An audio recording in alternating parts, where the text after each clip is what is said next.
Você está ouvindo Pregadores de Chinelo. Nesse episódio do podcast Pastores de Chinelo, nossos pastores expõem textos bíblicos e mensagens que te auxiliam a refletir de maneira expositiva na Palavra de Deus.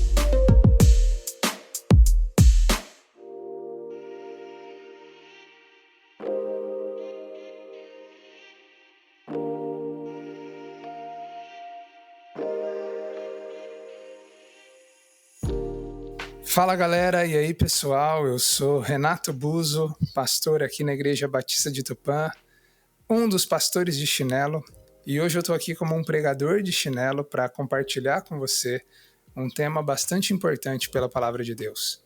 O tema que eu quero propor para você é: Deus tem um chamado para você. Você sabe qual é o chamado de Deus para sua vida? Você é capaz de hoje olhar-se frente ao espelho e discernir o que Deus quer de você? Sabe, eu penso que a inércia na vida cristã, a apatia espiritual de muitos, se dá pelo fato de que o chamado de Deus para suas vidas muitas vezes não é tão claro.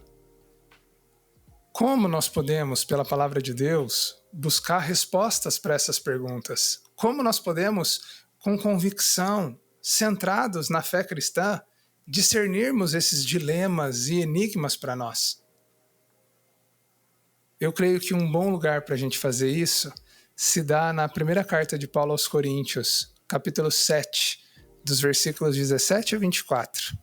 E eu convido você a abrir a sua Bíblia nessa porção da Palavra de Deus. 1 Coríntios, capítulo 7, dos versículos 17 a 24. Olha só o que diz ali. Entretanto, cada um continue vivendo na condição que o Senhor lhe designou e de acordo com o chamado de Deus. Essa é a minha ordem para todas as igrejas. Foi alguém chamado sendo já circunciso? Não desfaça sua circuncisão. Foi alguém chamado sendo incircunciso? Não se circuncide. A circuncisão nada significa e a incircuncisão também nada é.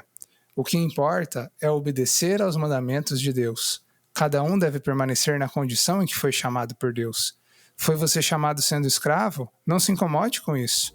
Mas se você puder conseguir a liberdade, consiga. Pois aquele que sendo escravo foi chamado pelo Senhor é liberto e pertence ao Senhor. Semelhantemente, aquele que era livre quando foi chamado é escravo de Cristo. Vocês foram comprados por alto preço. Não se tornem escravos dos homens. Irmãos, cada um deve permanecer diante de Deus na condição em que foi chamado.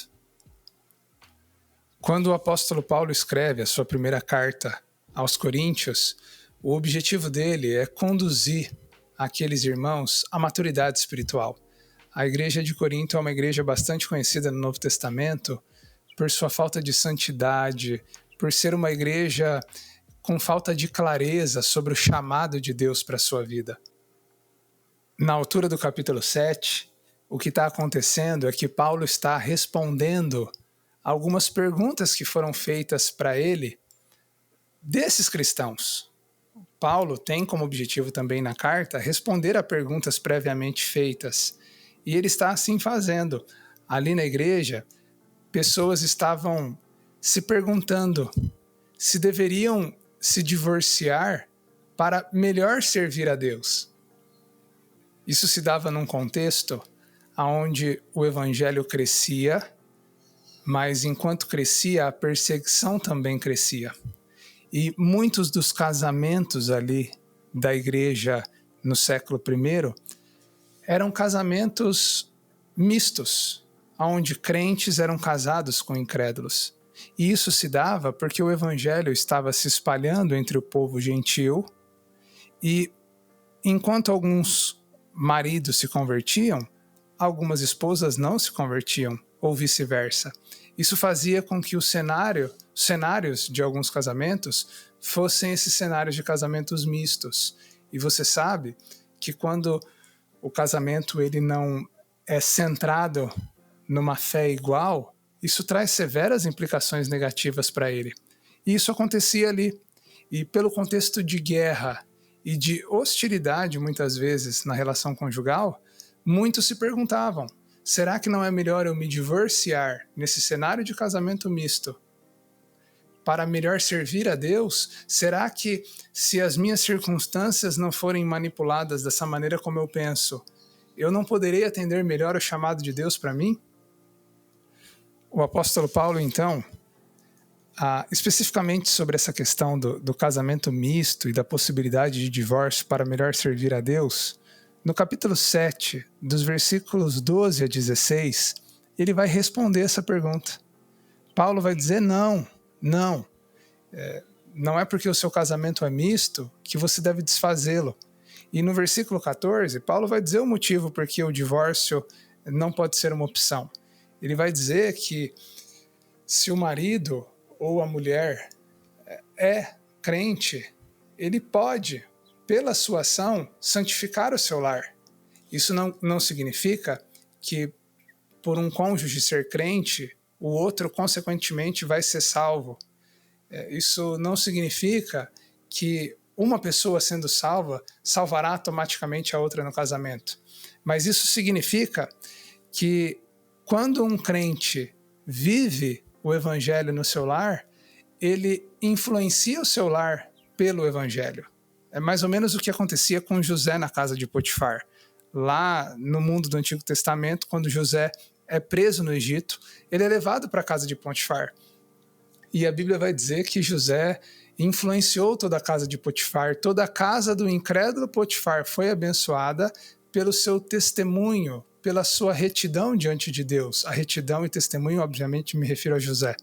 Da mesma maneira como José, temendo a Deus, influenciou o seu contexto, um crente pode influenciar o seu contexto, ainda que um casamento misto. É por isso que o divórcio não deve ser uma possibilidade. O crente deve sempre lutar pelo seu casamento. E é assim que Paulo está respondendo. No versículo 15 do capítulo 7, Paulo coloca uma cláusula de exceção. Ele diz, olha, não se divorciem. A resposta é não.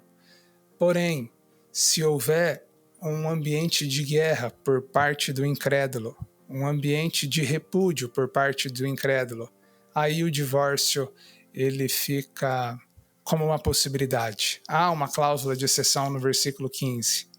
No entanto, quando nós chegamos no nosso versículo, o versículo 17, Paulo está fechando a resposta com aquilo que nós lemos no versículo 17.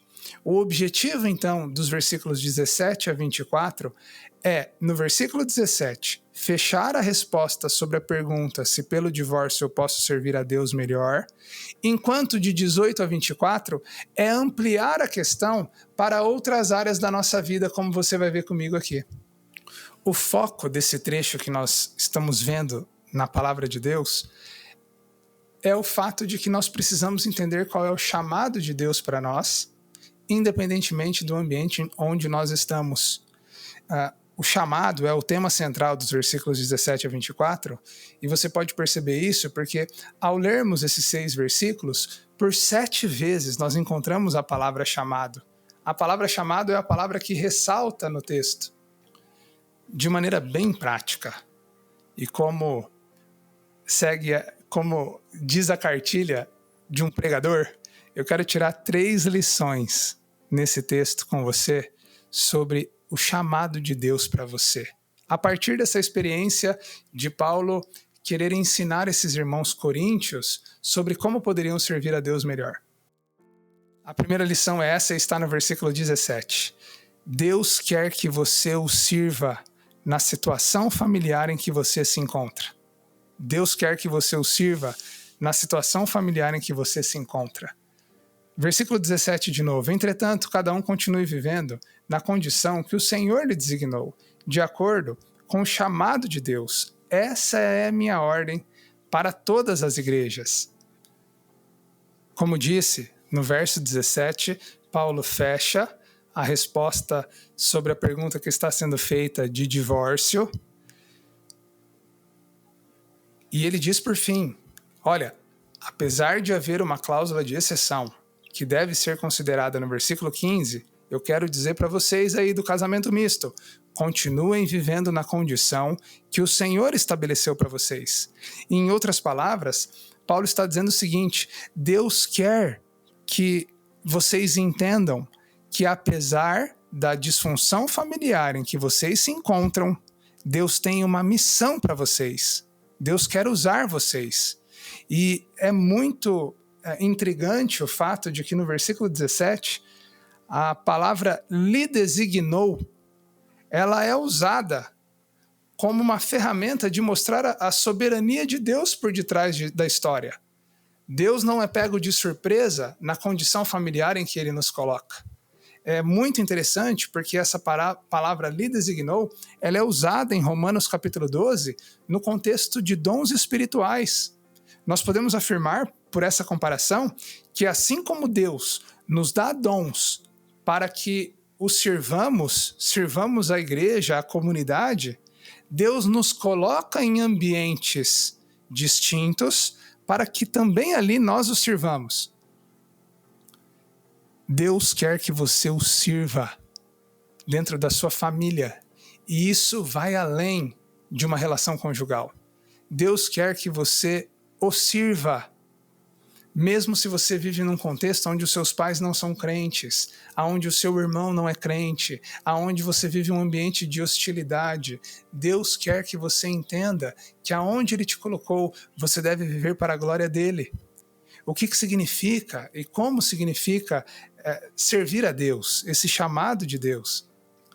Servir a Deus na Bíblia, entender o seu chamado, é entender que você é uma nova criatura quando você conhece a Jesus. É se entender a partir da convicção de que você é um pecador, de que você merecia o inferno e de que Cristo Jesus morreu na cruz para lhe oferecer a salvação. Ele ressuscitou para nos dar a salvação. Quando nós entendemos que somos salvos por Deus, nós entendemos que agora estamos inseridos num projeto de vida muito maior do que a nossa existência. É o projeto de vida da redenção. Deus quer nos usar aonde quer que nós estejamos para que o reino dele seja proclamado, para que as nossas vidas sejam como sinais históricos do seu reino. Quando o texto diz, cada um continue vivendo na condição em que o Senhor lhe designou de acordo com o chamado de Deus, ele está dizendo isso. Sobre a família, obviamente, porque esse é o contexto, vivamos em nossos lares, para a glória de Deus, servindo ao Senhor, com uma nova identidade em Cristo, buscando discernir os caminhos dele para nós, para os que estão à nossa volta, sendo boca dele, sendo seus pés, as suas mãos, para a glória dele. Deus quer que você o sirva na situação familiar em que você se encontra. Mas o texto continua. E o meu segundo ponto para você é, Deus quer que você o sirva na situação cultural em que você se encontra. E eu me apego para essa proposta nos versículos 18 a 20. Você já leu comigo e viu que nos versículos 18 a 20, o apóstolo Paulo ele vai trazer o assunto da circuncisão para a pauta. O que acontecia era que havia um grande debate sobre a circuncisão. Você deve saber que a circuncisão era a grande marca do judeu. O judeu, de fato, ele era circuncidado ao 8º dia do seu nascimento. E naquele tempo, havia então um debate sobre isso, porque na medida que os gentios que não eram cristãos, que não eram judeus, se convertiam, algumas pessoas impunham sobre eles o fato de que deveriam se circuncidar. A gente vai chamar essas pessoas na Bíblia de judaizantes. São aqueles que impõem o judaísmo aos novos convertidos. E a Bíblia vai dizer que isso é errado. Há diversos escritos na palavra de Deus combatendo isso. Por um outro lado, haviam judeus que se tornaram cristãos também, mas que queriam reverter a sua circuncisão, muito por causa da influência grega. O helenismo da época fazia com que alguns, que eram judeus cristãos, queriam fazer uma cirurgia chamada de epispasmo para reverter a circuncisão. Então, haviam duas possibilidades ali dentro desse debate, duas coisas acontecendo. Cristãos novos convertidos sendo obrigados a se identificarem com o judaísmo, e pessoas que eram judeus, querendo desfazer a marca do judaísmo para serem aceitos na cultura grega, que era a cultura que predominava na época. E o que Paulo vai dizer é, gente, acabei de falar sobre o casamento, vivam na condição que Deus colocou vocês. A mesma coisa eu digo sobre a cultura de vocês. Olha, não se importem com a circuncisão, não se importem se vocês são ou não circuncidados, isso já não mais importa. O que importa é vocês obedecerem a Deus, é vocês viverem para a glória de Deus. Em outras palavras, e aplicando a nós, isso quer dizer que nós devemos servir a Deus hoje, na cultura que Ele nos colocou. Nós não precisamos mudar de cultura para sermos cristãos. Ser cristão não é sobre você falar de um jeito específico, se vestir de um jeito específico, andar de um jeito específico. Ser cristão é sobre você, na cultura em que você vive, viver para a glória de Deus. Obviamente, sabendo discernir o que é pecaminoso na sua cultura e respondendo a isso, e o que simplesmente é algo cultural e você vai viver para a glória de Deus, inclusive aquele aspecto da sua cultura. Paulo, então, do casamento, ele vem para a cultura.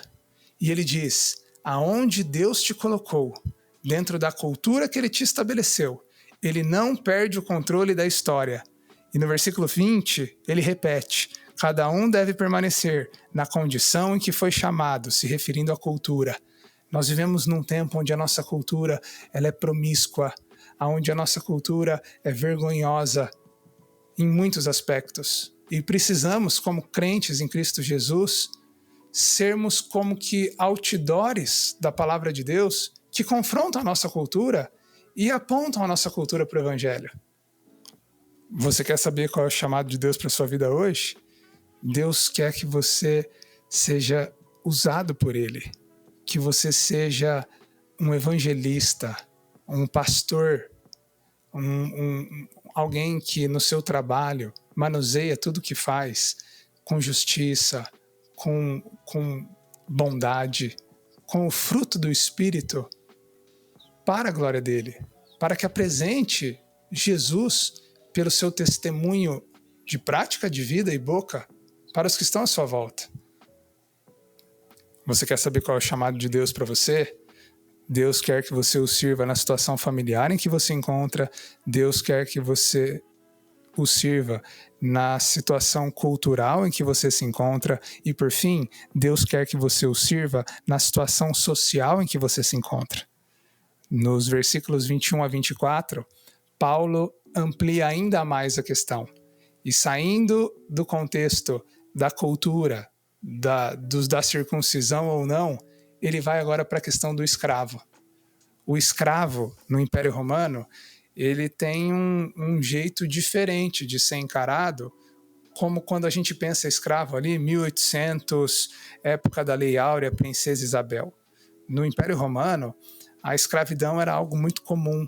Algumas pessoas nasciam escravas, outras eram escravas por serem prisioneiras de guerra, outras eram escravas porque se ofereciam como pagamento de dívidas. Existia, sim, a escravidão por meio de sequestros, existia uma escravidão, sim, abusiva, mas havia um contexto diferente. Haviam, inclusive, alguns prisioneiros de guerra extremamente intelectuais que serviam de escravos como professores particulares ali dos seus patrões, dos filhos dos seus patrões. O contexto era diferente. O que Paulo quer dizer ali é o seguinte, que o escravo, ele vivia numa condição social menos favorecida. Os escravos, eles tinham esse título de menos favorecidos na sociedade ali do século I. E quando o assunto é o chamado de Deus, Paulo diz, olha, até mesmo se você é um escravo, se você é um escravo, sim, lute pela sua liberdade, mas mesmo você sendo um escravo, não esqueça, e ele repete a frase no versículo 24, cada um deve permanecer diante de Deus na condição em que foi chamado. Lute pela sua liberdade se você é um escravo, batalhe, prossiga em conseguir a sua liberdade. Isso era possível no século I, mas não se esqueça que mesmo sendo um escravo, Deus quer que você o sirva onde você está. Aplicando isso para nós podemos pensar sobre o nosso contexto social. Não importa se você é pobre, se você é rico, se você vem de um contexto mais intelectual ou menos intelectual, Paulo diz ali para os escravos: não se incomodem, não permita que a situação social de vocês seja um empecilho para que vocês sirvam ao Senhor. E o argumento que Paulo vai trazer por esse motivo está no versículo 22. Paulo vai dizer que, sendo nós escravos, senhores, livres ou não, precisamos nos encarar como a nossa identidade em Cristo Jesus. Em Cristo Jesus, todo senhor é escravo de Cristo. Em Cristo Jesus, todo escravo é liberto por Cristo. Todos nós estamos no mesmo nível. E por isso, a escravidão, a pobreza, a riqueza, o muito ou pouco, nunca devem ser empecilho para que a gente sirva a Deus bem, para que a gente sirva a Deus melhor.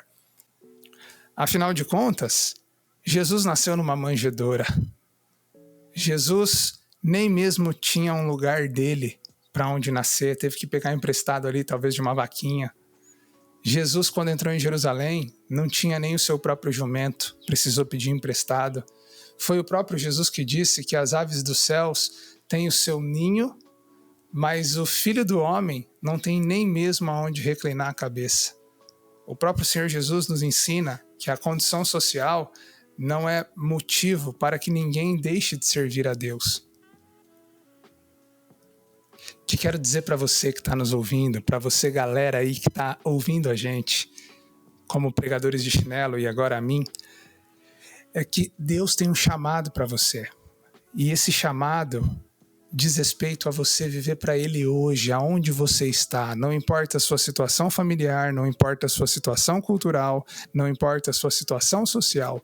Deus quer que você seja um discípulo dele, aonde você está.